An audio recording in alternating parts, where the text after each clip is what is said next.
Hi Alysia, how are you? Oh, fine, Greg. How are you doing? Good, thank you.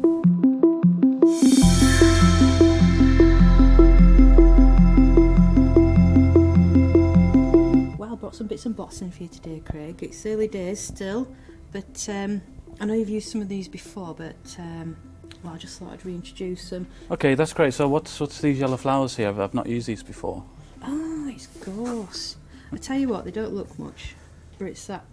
Just think Bounty Bar when you put your nose in them. Honest to God, right, you can just really smell that coconut come through. Yeah, wow. Have you used them before?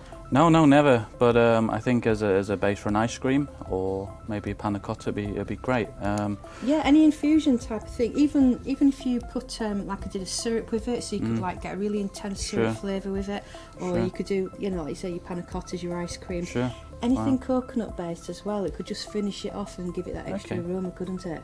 Yeah. This is the juniper that we've dried out that we've picked from Scotland. It's native juniper.